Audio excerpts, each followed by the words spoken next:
12 মাস পড়তেন। তো তুমি যদি এই হাদিস দিয়ে তারাবি প্রমাণ করো 8 রাকাত বেটা, তো এখানে তো 12 মাসের কথা আছে, তুমি ইহুদি খ্রিস্টানের মতো খালি রমজানে কেন পড়ো? 12 মাস পড়ো। এই হাদিসে আছে নবী 4 রাকাত করে পড়তেন, বেটা তুই 2 রাকাত করে কেন পড়িস? এই হাদিসে আছে নবী 3 রাকাত বেতর পড়তেন, তুই 1 রাকাত কেন পড়িস? তো হাদিস মানে শুধু মুনাফিকি ছাড়া এদের মধ্যে কিছু পাবেন না। আর আমি কি বলবো, আহলে হাদিসদের আপন বাপ নবাব সিদ্দিক হাসান নিজের কিতাব আউনুল বারি 2য় খণ্ডের মধ্যে লিখছেন মাইসার হাদিসটি হলো তাহাজ্জুদের হাদিস, তারাবির হাদিস নয়। ওদের বাপ লিখছেন। আর ইমাম ইবনে হাজার আসকালানী ফাতহুল বারি বুখারী শরীফের জমিনের মাটিতে যত ব্যাখ্যা গ্রন্থ লেখা হয়েছে, সর্বশ্রেষ্ঠ ব্যাখ্যা গ্রন্থ ফাতহুল বারির মধ্যে লেখা আছে এই হাদিসটি হচ্ছে তাহাজ্জুদের হাদিস। আর ইমাম বুখারী শরীফের মধ্যে এই হাদিসকে তাহাজ্জুদের অধ্যায় লিখেছেন, আর অধ্যায় হচ্ছে ইমাম বুখারীর আকীদা। কোন অধ্যায় লিখেছেন? তাহাজ্জুদের অধ্যায় নিয়ে এসেছেন যে নবী রমজানের বাইরে 8 রাকাত তারাবি পড়তেন, 3 রাকাত বেতর পড়তেন। এবার আমার দিকে লক্ষ্য করেন, সহিহ হাদিসের মধ্যে আছেন আল্লাহর নবী 13 রাকাত নামাজ পড়তেন। কত? 13 রাকাত পড়তেন। কেমন ভাবে? 8 রাকাত পড়তেন তাহাজ্জুদ, 3 রাকাত পড়তেন বেতর, 2 রাকাত পড়তেন ফজরের সুন্নাত। তাহলে এই যে নবী 11 রাকাত নামাজ পড়তেন, এটা প্রথম রাত্রিতে পড়তেন না শেষ রাত্রিতে? জোরে বলেন। মা আয়েশ আব্দুল্লাহ ইবনে মাসউদ থেকে, আব্বাস থেকে, অন্যান্য সাহাবী থেকে বর্ণিত আছেন। কি বর্ণিত আছেন? আল্লাহর নবী আলাইহিস সালাম 13 রাকাত নামাজ পড়তেন, 8 রাকাত তাহাজ্জুদ, 3 রাকাত বেতর, 2 রাকাত ফজরের সুন্নাত। মানে নবী লাস্ট রাত্রে পড়তেন, যেমনই বেতর শেষ করতেন ফজরের টাইম ঢুকে যেত, 2 রাকাত সুন্নাত পড়ে নিতেন। এটা তারাবি কি করে হলো ভাই? তারাবি তো প্রথম রাত্রে হয়, তাহাজ্জুদ হয় শেষ রাত্রে। আর আহলে হাদিসদের কিতাব ফাতাওয়া আহলে হাদিসের মধ্যে লেখা আছে তারাবি আলাদা, তাহাজ্জুদ আলাদা। তারাবি প্রথম রাত্রে, তাহাজ্জুদ হচ্ছে আপনার শেষ রাত্রে। জোরে বলেন সুবহানাল্লাহ। এইজন্য বুখারীর হাদিসকে কোন ওয়াহাবি মায়লাল তাহাজ্জুদ তারাবির হাদিস প্রমাণ করতে পারবে না। আর যদি তারাবির প্রমাণ করে তাহলে তাকে 12 মাস পড়তে হবে আর 4 রাকাত করে পড়তে হবে। কথা বুঝতে পেরেছেন? এইবার চলে আসেন 2য় নাম্বার, যেটা নিয়ে ফেরফার করে কি উমর ফারুক কত রাকাত হুকুম করেছিলেন। মুয়াত্তা ইমাম মালিকের একটি হাদিস পেশ করে কি হযরতে সাইব ইবনে ইয়াজিদ বলছেন হযরতে উমর ফারুক রাদিয়াল্লাহু তাআলা আনহু হযরতে উবাই বিন কাবকে এবং তামিম দারিকে 11 রাকাত পড়াতে বললেন। কত রাকাত? 11 রাকাতান, 11 রাকাতের হুকুম করলেন। এই হাদিস আরেকটি কিতাবে আছে। ইমাম নিশাপুরী রাহমাতুল্লাহ লিখছেন যে হাদিসকে নাসিরউদ্দিন আলবানী সহিহ বলেছেন। তিনি বলছেন উমর ফারুক 11 রাকাত হুকুম করেছেন। বর্ণনাকারী বলছেন আমি জিজ্ঞাসা করলাম 11 রাকাত না 21 রাকাত? তিনি বলছেন 11 রাকাত। আবার জিজ্ঞাসা করলাম 11 রাকাত না 21 রাকাত? তো 11 রাকাত থেকে তিনি রুজু করে বলছেন না, 21 রাকাতের হুকুম করেছিলেন। তারাবির নামাজ ছিল 20 রাকাত। জোরে বলেন সুবহানাল্লাহ। তো যিনি 11 রাকাতের কথা বলেছেন তিনি নিজের কথা থেকে ফিরে এসে 20 রাকাত তারাবির প্রতিষ্ঠা হয়েছেন। আর উনার ভুল কথাটাকে নিয়ে এ বেটা 11 রাকাত ফিটিং করছে। এজন্য ইমাম ইবনে আব্দুল বার, কিতাবটির নাম আল ইস্তিসকার, এই কিতাবের মধ্যে ইমাম ইবনে আব্দুল বারের কথা উল্লেখ রয়েছে। তিনি বলছেন 11 রাকাতের কথাটি হচ্ছে ওয়াহমুন ওয়া কালাতুন, বর্ণনাকারীর ওয়াহাম ধারণা এবং ভুল করে 11 রাকাতের কথা বলেছেন। আর মুসান্নাফে আব্দুর রাজ্জাকের মধ্যে সহিহ হাদিস দাউদ বিন কায়েস বর্ণনা করছেন মুহাম্মদ বিন ইউসুফ থেকে, মুহাম্মদ বিন ইউসুফ বর্ণনা করছেন সাইব ইবনে ইয়াজিদ থেকে। তিনি বলছেন হযরতে ওমর ফারুক নিজের খেলাফতের জামানায় লোকজনকে 20 রাকাত তারাবির প্রতি জমা করেছিলেন। জোরে বলেন সুবহানাল্লাহ। 20 রাকাত তারাবির প্রতি। আর এটা কোনো মায়লাল দুর্বল প্রমাণ করতে পারবে না, কোনো ভেজাল নাই, কোনো আপনার বিশুদ্ধতা অশুদ্ধতা নাই। এই হাদিসটি হচ্ছে টানাটান সহিহ যে উমর ফারুক নিজের জামানায় 20 রাকাতের প্রতি মানুষকে জমা করেছিলেন, একত্রিত করেছিলেন। তাই হযরতে আলীর জামানায় 20 রাকাত তারাবি, আব্দুল্লাহ ইবনে মাসউদের জামানায় 20 রাকাত তারাবি। আমি ওয়াহাবিদেরকে বলতে চাই যদি উমর ফারুক 11 রাকাতের হুকুম করে থাকে, 8 রাকাত তারাবি হযরতে আলীর জামানায় 8 রাকাত হয়েছে দেখাও। আর কোন সাহাবী 8 রাকাত পড়েছেন দেখাও, কোন তাবেঈ পড়েছেন দেখাও। কিয়ামত আসতে পারে তুমি দেখাইতে পারবে না, কিন্তু শত শত সাহাবী থেকে সহিহ হাদিস বিদ্যমান তিনারা 20 রাকাত তারাবি 3 রাকাত বেতর পাঠ করতেন। জোরে বলেন সুবহানাল্লাহ। তোমার ফারুকের জামানায় যদি 11 রাকাতের হুকুম হতো, আলীর জামানায় 11 রাকাত হতো, ঠিক না বেঠিক? উসমান গনির জামানায় 11 রাকাত হতো, তারপরে তাবিনদের জামানায় 11 রাকাত হতো। ইনাদের জামানায় 20 রাকাত কেন হলো? উমর ফারুকের জামানায় 20 রাকাতেরই আদেশ হয়েছিল। জোরে বলেন সুবহানাল্লাহ। আর বেটা বাংলাদেশ গিয়ে ঢিলম মারছে, মায়ের দুধ পান করে আসতে চলে এসো, হিম্মত থাকলে চলে এসো। তো তুমি যদি মায়ের দুধ পান করে থাকো তো একবার বাংলাদেশ মুর্শিদাবাদের মাটিতে চলে এসো, চলে এসো মুর্শিদাবাদের মাটিতে। তোমাদের কিতাব থেকে প্রমাণ করব যে তোমরা জাল হাদিস এবং জয়ীফ হাদিস এবং যে সহিহ হাদিস আছে ওতে কাটছাট করে তাহাজ্জুদকে তারাবি ফিট করে মানুষকে বোকা বানিয়ে তোমরা 8 রাকাত বানিয়েছো। কিন্তু 8 রাকাত তারাবির নামাজ পড়া হচ্ছে বিদআত, 20 রাকাত তারাবির নামাজ পড়া হচ্ছে সুন্নাত। জোরে বলতে হবে সুবহানাল্লাহ। এইজন্য হুজ্জাতুল ইসলাম ইমাম গাযালী রাহমাতুল্লাহ আলাইহি নিজের কিতাব আহিয়া উলুমুদ্দিনের মধ্যে লিখতেছেন 20 রাকাত তারাবি সুন্নাতে মুআক্কাদা। ইমাম নববী রাহমাতুল্লাহ আলাইহি নিজের কিতাব আল আজকারের মধ্যে লিখতেছেন আন্না সালাতাত তারাবিহ সুন্নাতুন বিইত্তিফাকিল উলামাই ওয়া হিয়া 20 রাকাতান। 20 রাকাত তারাবি নামাজ হচ্ছে সুন্নাত। এই বিষয়ে সমস্ত জ্ঞানী গুণী উলামায়ে কেরাম একমত। জোরে বলেন সুবহানাল্লাহ। তো এগুলো ফিতনা মানুষের মধ্যে ছড়ায় যে যত হালকা করব আমাদের দল বাড়বে, ইহুদি খ্রিস্টান লাভবান হবে। এই জন্য কাটছাট করে 3 তালাককে বলছে একসাথে 3 তালাক দিলে 1 তালাক হবে। ওয়াহাবিদের মধ্যে কত যে জারু সন্তান আছে আল্লাহ পাক জানে।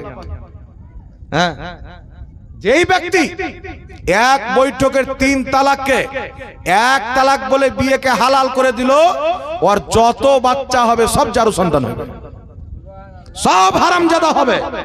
কারণ 3 তালাক এক বৈঠকে দেখ, মোবাইলের মাধ্যমে দেখ, দারু পান করে দেখ, রেগে রাগান্বিত অবস্থায় দেখ, ফোনের মাধ্যমে দেখ, চিঠি লিখে দেখ, আর একসাথে দেখ, আর 3 মাসে দেখ। 3 তালাক যখনই দিবে বউ হারাম হয়ে যাবে, বউ হারাম। আল্লাহ সূরাতুল বাকারার 230 নম্বর আয়াতে বলছেন যদি কোনো স্বামী নিজের স্ত্রীকে 3 তালাক দিয়ে দেয়, ওই স্ত্রী তার প্রতি হারাম হয়ে গেল যতক্ষণ পর্যন্ত না দ্বিতীয় স্বামীর সাথে থাকবে। এটা আল্লাহর ফয়সালা, নবীর ফয়সালা। আর কোন হাদিস দিয়ে তালাকে বাত্তা?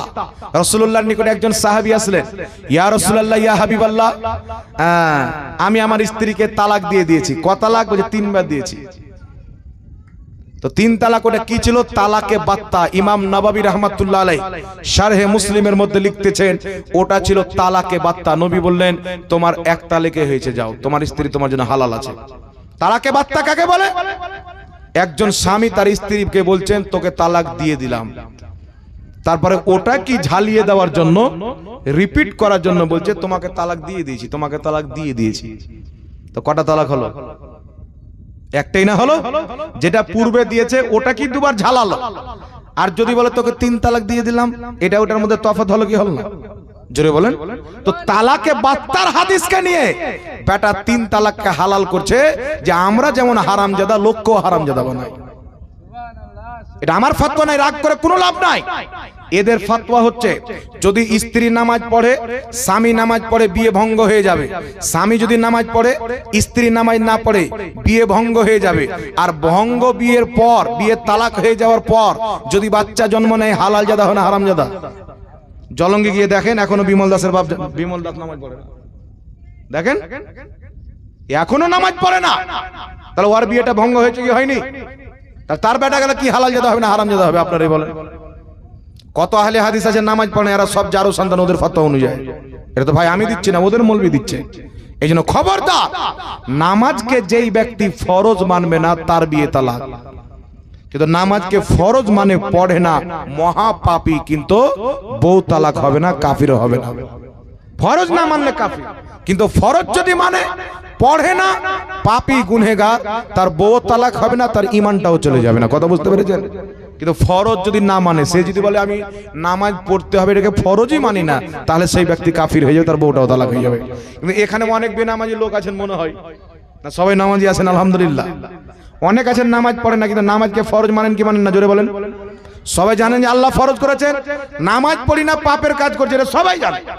এই জন্য সবাই মুসলমান মরলে জানাজার নামাজ পড়তে হবে।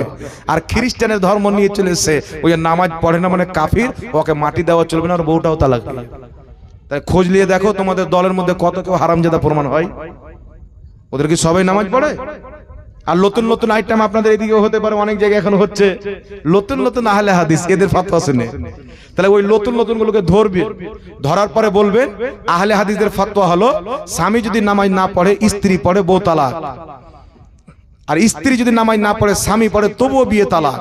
তো তোমার বাপ তো জীবনে কোনো না কোন দিন নামাজ ছেড়েছে, সব আহলে হাদিসের আছে, আজকে নাই কোন না কোন দিন ছেড়েছে। তাহলে আহলে হাদিসের ফাতোয়া অনুযায়ী তোমার মা তালাক হয়ে গেছে, তারপর তুমি জন্ম নিয়েছো, তো তুমি তোমাদের ফাতোয়াতে জারু সন্তান হালাল জাদাল বলো। তো ওই দলে যাবো কেন যে দলের ফাতোয়া আমাকে জারু সন্তান বানাই? ওই দলে যাওয়া যাবে? দুনিয়াতে জারু সন্তান বানাচ্ছে আর আখিরাতে জাহান্নামী বানাবে। এই জন্য খবরদার মুসলমান। হযরত উমর ফারুক, বুখারীতে হাদিস, মুসলিমে হাদিস, আব্দুল্লাহ ইবনে মাসউদ জ্ঞানী গুণী সাহাবী, মুস্তাহিদ তাবকার সাহাবী। আজ বর্তমানে সমস্ত মৌলবীর জ্ঞানকে যদি একদিকে রাখা হয়, আব্দুল্লাহ ইবনে উমর, আব্দুল্লাহ ইবনে আব্বাসের জ্ঞানকে যদি একদিকে রাখা হয়, সাত সমুদ্র সামনে সারা পৃথিবীর জ্ঞান এক ফোঁটা পানি হবে না মুসলমান। এত বড় জ্ঞানী সাহাবীর সামনে একজন এসে বলছেন, হুজুর আমি আমার স্ত্রীকে একসঙ্গে 3 তালাক দিয়েছি। আব্দুল্লাহ ইবনে মাসউদ বলছেন তোমার বিবি তালাক হয়ে গেছে, 3 তালাক হয়ে গেছে। হযরত আব্দুল্লাহ ইবনে ওমর বলছেন 3 তালাক হয়ে গেছে। আর ওয়াহাবি বলছেন নবীর জামানায়, আবু বকর সিদ্দিকের জামানায়, উমর ফারুকের প্রথম 2 বছর জামানায় 3 তালাকে এক মনে করা হতো। ইমাম নববী বলছেন হাদিসটি জয়ীফ, হাদিসটি জয়ীফ। শারহে মুসলিমের মধ্যে বলেছেন এই হাদিসের মধ্যে অপরিচিত বর্ণনাকারী রয়েছেন, তাই হাদিসটি জয়ীফ। তো সহিহ হাদিসের বিপক্ষে যদি জয়ীফ হাদিস থাকে তাহলে সহিহ হাদিস মানতে হবে। কথা বুঝতে পেরেছেন? এই জন্য কেউ যদি নিজের স্ত্রীকে 3 তালাক দিয়ে দেয়, স্ত্রী তার প্রতি হারাম হয়ে যাবে। এই জন্য খবরদার, রাগ হয়েছে ঝোঁকে 2 চড় মেরে দিবেন আলাদা ব্যাপার, কিন্তু তালাক শব্দ ব্যবহার করবেন না। কথা বুঝছেন? যখন কোনো ব্যক্তি নিজের স্ত্রীকে 3 তালাক দেয়, আল্লাহ পাকের আরশ পর্যন্ত কাঁপতে আরম্ভ করে। একটা সম্পর্ক বিচ্ছেদ যখন হয়ে যায়, জমিন পর্যন্ত বদদুয়া করে, তার প্রতি আল্লাহর লানাত এবং সমস্ত মাখলুকাতের অভিশাপ তার প্রতি নাজিল হয়। এইজন্য খবরদার, নিজের স্ত্রীকে তালাক দিবেন না। বিয়েকে সহজ করেন, তালাককে কঠিন করেন। সুবহানাল্লাহ বলেন। এই যৌতুক ফৈতুক এ সমস্ত জিনিস আমাদেরকে বন্ধ করতে হবে। বিয়েকে সাধারণ করে দিতে হবে, বিয়েকে সহজ করে দিতে হবে, যেন এই জমিনের মাটিতে কোনো গরিব নিজের মেয়ের বিয়ে দিব বলে চিন্তিত না থাকে।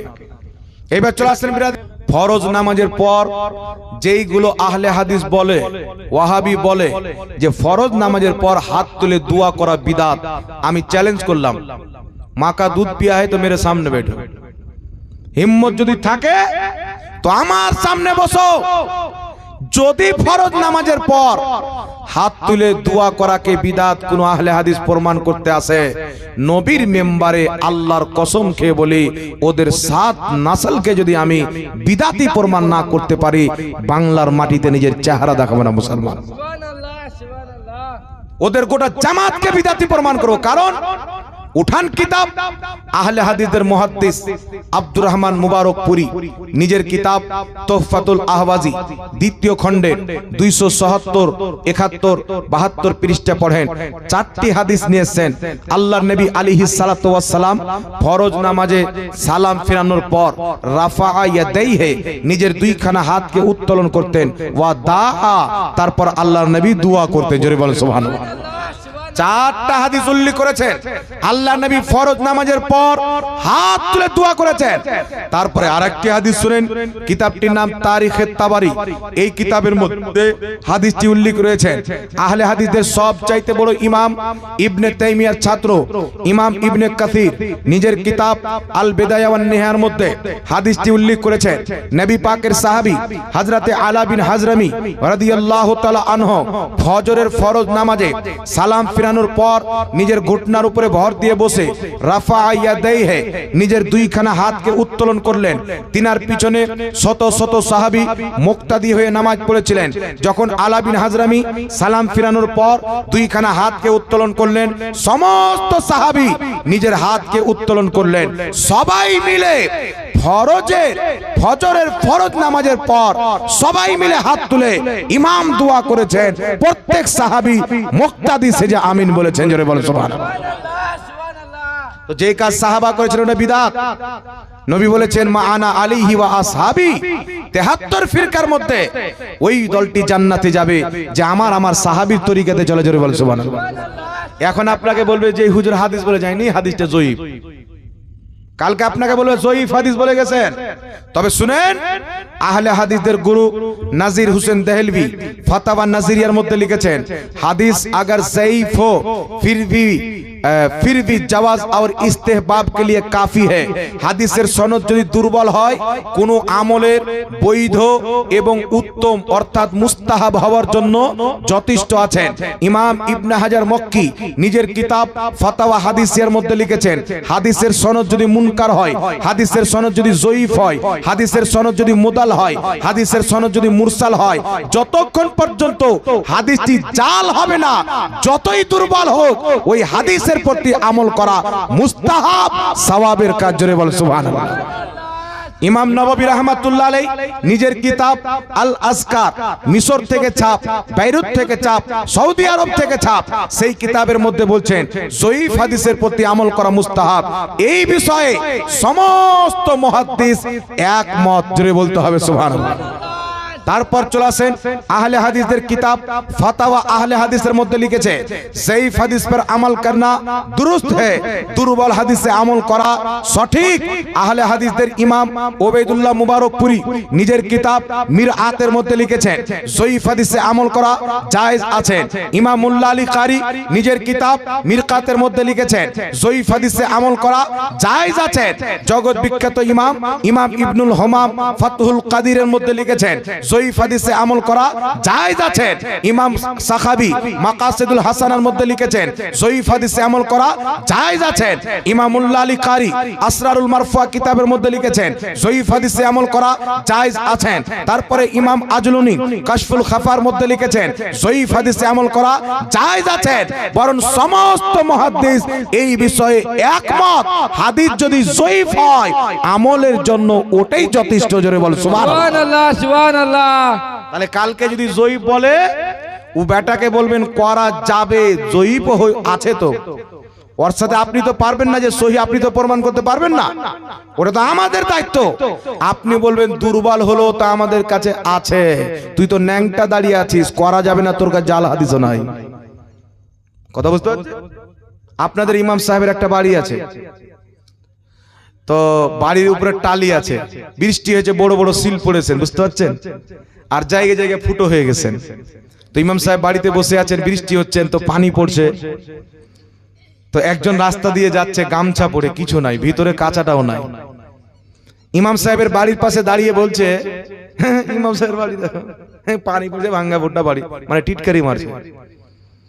তো ওই রাস্তা দিয়ে আপনাদের গ্রামের একজন বুজরুগ বাবজি যাচ্ছেন, আমার এই বাপ যাচ্ছেন ধরেন, রাস্তাতে যাচ্ছেন, তো লোকটা বলছে এই শুনেন শুনেন, কি হলো, আপনাদের ইমামকে দেখেন ভাঙ্গা বাড়ি, পানি পড়ছে, টিটকারি মারছে। তো ভাই আমার বলছে যে এই ন্যাংটা, ইমাম সাহেবের ভাঙা ফুটা হলো তো একটা বাড়ি আছে, তো তো ওটাও নেই, তোর বাপ মায়ের ঠিক নাই, তুই তো জারু সন্তান, তো আধার কার্ড নাই রে পাগলা, তোর পড়নে গামছা বাদে কিছু নাই, ওর তো একটা ভাঙা ফুটা হলো বাড়ি আছে। তো করার পক্ষে হাদিসটি যদি জয়ীফ মেনেই নিলাম, তো করার পক্ষে জয়ীফ হাদিস আছে। প্রত্যেক মুহাদ্দিস একমত, ওয়াহাবিদের মোল্লাও লিখেছেন জয়ীফ হাদিস আমল করা মুস্তাহাব, মুস্তাহাব করলে নেকি, এই জন্য আমরা নেকির কাজ করি, কিন্তু করা যাবে না। সারা পৃথিবীর লামাজহাবি যদি একটা জয়ীফ হাদিস দেখাইতে পারে 5 লক্ষ টাকা পুরস্কার ওর বাড়িতে দিয়ে আসবে। সুবহানাল্লাহ সুবহানাল্লাহ। একটাও দলিল নাই, তাহলে কোথায় পেলে ফতোয়া? আমেরিকার ফান্ডিং, ইসরায়েলের ফান্ডিং, বাপের ঘরের পকেট, এটা বাবের ফতোয়া। বাংলাদেশের আলাউদ্দিন জিহাদি সাহেব বলেন না, কিতাবুল আন্দাজ, আন্দাজে ফতোয়া, এই ফতোয়াকে তালাক দিতে হবে। মুহাম্মদ রাসূলুল্লাহ সাল্লাল্লাহু আলাইহি সাল্লাম হাত তুলে দোয়া করেছেন, সাহাবায়ে কেরাম সবাই মিলে হাত তুলে দোয়া করেছেন। এই জন্য আহলে হাদিসদের সবচাইতে বড় মুফতি আব্দুল্লাহ ইবনে বাজ নিজের কিতাব, ওদের মুফতি ওদের মুহাদ্দিস জুবের আলী জাই নিজের কিতাব ফাতাওয়া ইলমিয়া আহলে হাদিসদের কিতাব, সেই কিতাবের মধ্যে লিখেছেন ফরজ নামাজের পর সবাই মিলে দোয়া করা জায়েজ আছে। জোরে বলো সুবহানাল্লাহ। সুবহানাল্লাহ সুবহানাল্লাহ। আহলে হাদিসদের কিতাব ফাতাওয়া সানাইয়ার মধ্যে লেখা আছে ফরজ নামাজের পর হাত তুলে দোয়া করা জায়েজ এবং মুস্তাহাব। আহলে হাদিসদের কিতাব ফাতাওয়া নাজিরিয়ার মধ্যে লিখেছে ফরজ নামাজের পর আমাদের নবী নিজে হাত তুলে দোয়া করেছেন এবং উম্মতকে দোয়া করার তালকিন করেছেন। তো বুঝা গেল ফরজ নামাজের পর হাত তুলে দোয়া করতে আমার আপনার নবী বলেছেন, এটা ওয়াহাবি নিজের কিতাবে লিখেছেন। বলেন সুবহানাল্লাহ। সুবহানাল্লাহ সুবহানাল্লাহ। তো এখন আপনারা বলেন তো বাবা, ওদের বড় বড় মৌলবি ইমাম লিখছে জায়েজ, মুস্তাহাব, নেকির কাজ, আমার নবী নিজে করেছেন, সাহাবাও নিজে করেছেন, ওয়াহাবিদের ইমামরা মেনে নিয়েছেন। আর আহলে হাদিসদের বড় মুহাদ্দিস আব্দুর রহমান মুবারকপুরী তোহফাতুল আহওয়াজের দ্বিতীয় খণ্ডের মধ্যে লিখছেন, কি লিখতেছেন, আহলে হাদিসদের অসংখ্য মৌলবীর মত হচ্ছে ফরজ নামাজের পর সবাই মিলে হাত তুলে দোয়া করা জায়েজ। কিছু কিছু আহলে হাদিস মৌলবী নিষেধ করেন। আব্দুর রহমান মুবারকপুরী বলছেন, আমার নিকটে সহি এবং রাজে মত হলো ফরজ নামাজের পর হাত তুলে দোয়া করা জায়েজ আছে, কোনো সমস্যা নাই। জোরে বলেন সুবহানাল্লাহ। সুবহানাল্লাহ সুবহানাল্লাহ। নাসিরউদ্দিন আলবানির লেখা কিতাব, ওয়াহাবিদের আপন চাচা ঘড়ির মেকার আলবানি একটি কিতাব লিখেছেন রাসূল সাল্লাল্লাহু আলাইহি সাল্লামের নামাজ, ঢাকা থেকে ছাপ। সেই কিতাবে দুয়ার অধ্যায়ের মধ্যে আলবানি বলছেন ফরজ নামাজের পর সবাই মিলে হাত তুলে দোয়া করা যেতে পারে, সবাই মিলে হাত তুলে দোয়া করা যেতে পারে, মানে যাবে, কোনো সমস্যা নাই। কে লিখছে? আলবানি। তো বেটার ফতোয়া আলবানি জান্নাতে আছে না জাহান্নামে আছে? কথা বলেন, জান্নাত আছে না জাহান্নামে আছে? ওদের ফতোয়া নিয়ে জাহান্নামে হলো কি হলো না? তো ওদের ফতোয়ায় ওরা নিজে জাহান্নামে। তো এইগুলো উটপাটাং ফতোয়া দিয়ে শরীয়তের মধ্যে বিগাড় তৈরি করে মানুষকে ফিতনার মধ্যে ভরছে। তাই তারা মুসলমানের মসজিদ বাদ দিয়ে মসজিদে জারার খ্রিস্টানের মসজিদ তৈরি করেছে। সুবহানাল্লাহ। দেখবেন জায়গায় জায়গায় হাজার বস্তির কেনা 10-12টা ফুচকা বেরিয়ে গেছে, আলাদা মসজিদ। মানে মুসলমানের মসজিদে আর নামাজ হয় না, ওদের ইহুদি ওকে চার্চ লাগবে, গির্জা ঘর লাগবে, তো আর মুসলমানের মসজিদে নামাজ হবে? কোরআন পাক খুলেন, সূরা তওবা আয়াত নাম্বার 7। কত নম্বর আয়াত? সূরা তওবা আয়াত নাম্বার 7। মুনাফিকরা যখন আপনারা কথা বলবেন না, মুনাফিকরা যখন আমার করে কোনো প্রশ্ন থাকলে লিখে দিবেন, আমার কথায় করে কোনো আপত্তি থাকলে আপনারা লিখে দেন, যত প্রশ্ন থাকে কোনো অসুবিধা নাই। হ্যাঁ, সূরা তওবা আয়াত নাম্বার 107। মুনাফিকরা যখন নবীর মসজিদ চাইতে দূরে গিয়ে একটা মসজিদ তৈরি করলো, মসজিদ তৈরি করে আল্লাহ নবীকে ডাকছেন, হুজুর এসে একটু উদ্বোধন করে দেন। আল্লাহ বলছেন, মেহবুব খবরদার তাদের মসজিদ উদ্বোধন করতে যেন না। কেন? তারা মসজিদ তৈরি করেছে মুসলমানের মধ্যে ফিরকা তৈরি করার জন্য, মুসলমানকে ভাগ করার জন্য, আর কুফরি প্রচার করার জন্য। কুফরি কি? আল্লাহর আকার আকৃতি আছে, এরাও এই কুফরি প্রচার করার জন্য। নবীর ওসিলা হারাম, নবীকে দাঁড়িয়ে সালাম দেওয়া যাবে না, মিনহা খলাকনাকুম বলে মাটি দেওয়া যাবে না, ফরজ নামাজের পর দোয়া করা যাবে না। নবী মিনহা খলাকনাকুম বলে মাটি দিয়েছেন, ফরজ নামাজের পর হাত তুলে দোয়া করেছেন, আর এরা বলবে দোয়া করা যাবে না। তো এরা নবীর দিন প্রচার করলো না কুফরি প্রচার করলো? আপনার বানানো ধর্ম প্রচার করলো। এই জন্য তাদের মসজিদকে রাসূলুল্লাহ সাল্লাল্লাহু আলাইহি সাল্লাম সাহাবাকে দিয়ে ভেঙ্গে চুর করে আগুন দিয়ে জ্বালিয়ে ছাই করে দিয়েছে। এই জন্য কেউ মসজিদ বানিয়ে দিলে ওকে আল্লাহর ঘর মনে করিয়েন না। ওয়াহাবির মসজিদ ইসলামী দৃষ্টিকোণ থেকে ওটা মসজিদ নয়। কেউ যদি বাড়িতে নামাজ পড়ে আর ওয়াহাবির মসজিদে নামাজ পড়ে, তো ওটাও একটা ঘর, মসজিদের অন্তর্ভুক্ত হবে না। কারণ তাদের আকীদা হচ্ছে আল্লাহর মানুষের মতন আকার আকৃতি আছে। আল্লাহ আরশে বসে আছে, আরশ আল্লাহর জায়গা, কিন্তু আল্লাহ জায়গা থেকে পাক, আল্লাহ জায়গার ঊর্ধ্বে, সৃষ্টির ঊর্ধ্বে।